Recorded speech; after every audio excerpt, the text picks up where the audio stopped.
Hello friends, welcome to tasty food info. இன்றைக்கி நம்ம கிச்சனில் பழு பாவக்காய் மட்டன் வச்சு எப்படி ஒரு புதுவிதமாக புளிக்குழம்பு செய்யலாங்கிறத பார்க்க போகிறோம். வீடியோக்குள்ளே போகிறதுக்கு முன்னாடி நம்ம சேனலை இன்னும் சப்ஸ்கிரைப் பண்ணாதவங்க சப்ஸ்கிரைப் பண்ணிக்கோங்க. வாங்க நம்ம இப்போது பழு பாவக்காய் வச்சு எப்படி குழம்பு செய்யலாங்கிறத பார்க்கலாம். இது பழு பாவக்காய், முள்ளு பாவக்காய்னு சொல்லுவாங்க. இதில் எந்தவித கசப்புத்தன்மையும் இருக்காது. நான் பழு பாவக்காய் 200 கிராம் எடுத்துருக்கிறேன். மட்டன் 200 கிராம் எடுத்துருக்கிறேன். இப்போ நான் புளிக்குழம்பு செய்கிறதுக்காக ஒரு மிக்சியில் 15 to 20 சின்ன வெங்காயம் சேர்த்துக்குங்க. ஒரு பெரிய துண்டு இஞ்சி சேர்த்துக்குங்க. 10 to 12 வெள்ளைப்பூடு,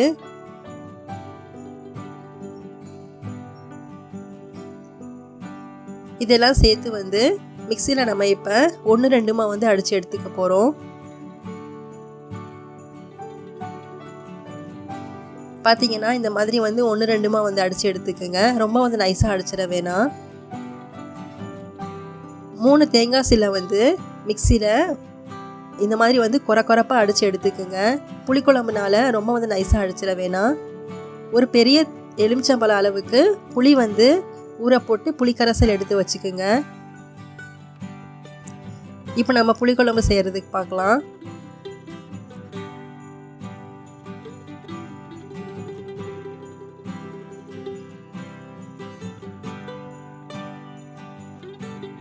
பாவக்காவை இந்த மாதிரி 2 கட் பண்ணி எடுத்து வச்சுக்கோங்க.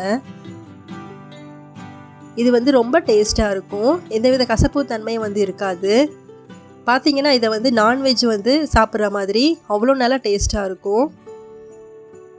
உடம்புக்கு ரொம்ப நல்ல ஹெல்த்தியானது கூட. பாவக்காய் இந்த மாதிரி ஹாஃபை கட் பண்ணி எடுத்து வச்சுக்கோங்க. ஒரு குக்கரில் 3 டேபிள் ஸ்பூன் அளவுக்கு ஆயில் சேர்த்துக்குங்க.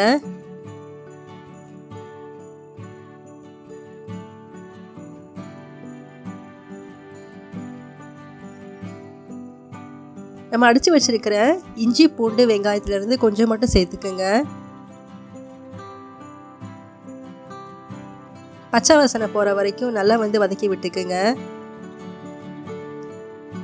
இப்போ நம்ம எடுத்து வச்சிருக்கிற மட்டன் சேர்த்துக்கலாம்.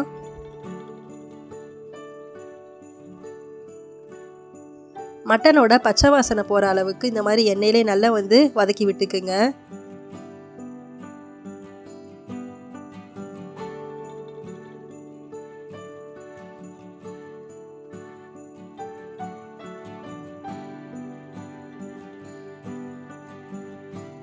இப்போ நம்ம இதில் 2 தக்காளி 2 பச்சை மிளகா சேர்த்துக்கணும்.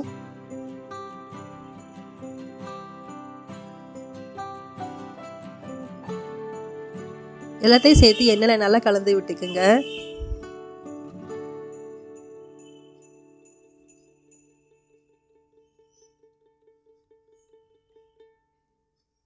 இப்போ மீதி இருக்கிற இஞ்சி பூண்டு வெங்காயத்தோட பேஸ்ட்டு சேர்த்துக்குங்க. குழம்புக்கு தேவையான அளவு உப்பு சேர்த்துக்குங்க.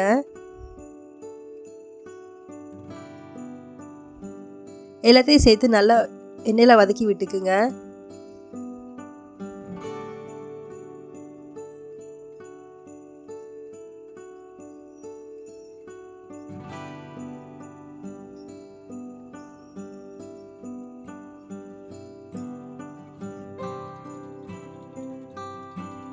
இதில் இப்போ 1/2 டீஸ்பூன் அளவுக்கு மஞ்சள் தூள் சேர்த்துக்குங்க.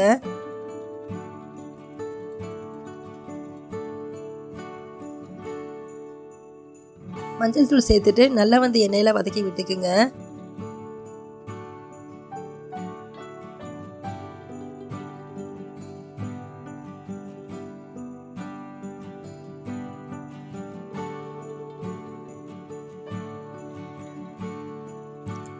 இப்போ நம்ம மட்டன் வேக வைக்கிறதுக்காக கொஞ்சமாக தண்ணி சேர்த்துக்கணும்.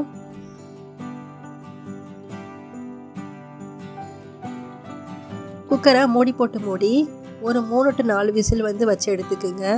மட்டன் வேகிறதுக்காக. எனக்கு இப்போ 3 விசில் போயிருச்சு. ஓப்பன் பண்ணி பார்க்கலாம்.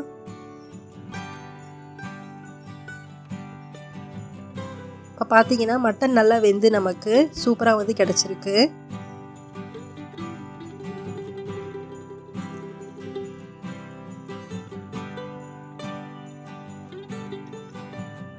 இதில் நம்ம கட் பண்ணி வச்சுருக்கிற பழு பாவக்காவை சேர்த்துக்கணும். 1 டீஸ்பூன் அளவுக்கு மிளகாய்த்தூள் சேர்த்துக்குங்க. நீங்கள் வந்து காரம் நல்லா சாப்பிடுவீங்கன்னா உங்கள் விருப்பப்படி நீங்கள் சேர்த்துக்குங்க. 2 டீஸ்பூன் அளவுக்கு மல்லித்தூள் சேர்த்துக்குங்க.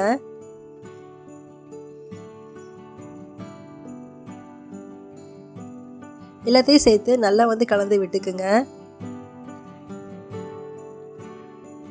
நீங்கள் விருப்பப்பட்டால் இப்படியே கூட குக்கரை மூடி ஒரு விசில் வச்சு நம்ம கூட எடுத்து சாப்பிட்டுக்கலாம். நான் இப்போ புளிக்குழம்பு செய்கிறதுக்காக சொல்கிறேன்.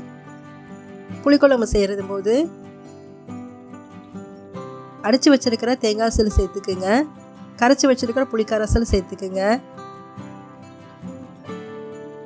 குழம்புக்கு தேவையான அளவு தண்ணி சேர்த்துக்குங்க.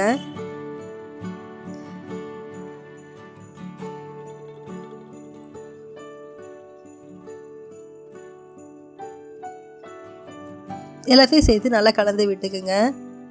இந்த ஸ்டேஜில் வந்து உப்பு செக் பண்ணி பார்த்துக்குங்க. உப்பு பத்தலைன்னா நீங்கள் சேர்த்துக்குங்க.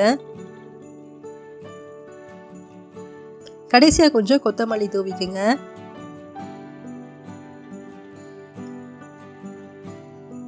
எல்லாத்தையும் சேர்த்து நல்லா வந்து கலந்து விட்டுக்குங்க. இப்போ குக்கரை மூடி ஒரு 2 விசில் வச்சு எடுத்துக்கலாம்.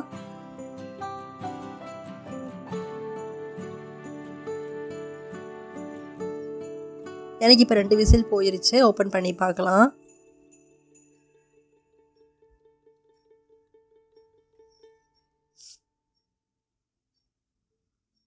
பார்த்தீங்கன்னா சூப்பராக வந்து நமக்கு இப்போ பழு பாவக்காய் மட்டன் வச்சு புளிக்குழம்பு ரொம்ப நல்ல டேஸ்ட்டில் ரெடி ஆயிருச்சு. டேஸ்ட் வந்து ரொம்ப நல்லா இருந்துச்சு ஃப்ரெண்ட்ஸ். நீங்களும் உங்கள் வீட்டில் இதே மாதிரி வந்து பழு பாவக்காய் வச்சு புளிக்குழம்பு ட்ரை பண்ணி பாருங்கள். இது வந்து சீசனில் நமக்கு கிடைக்கக்கூடியது. இந்த மாதிரி சீசனில் செஞ்சு சாப்பிட்டா உடம்புக்கு ரொம்ப நல்லது. ஃப்ரெண்ட்ஸ், நீங்களும் உங்கள் வீட்டில் இதே மாதிரி ட்ரை பண்ணி பாருங்கள். மறக்காமல் நம்ம சேனலுக்கு சப்ஸ்கிரைப் பண்ணுங்கள். Thank you friends.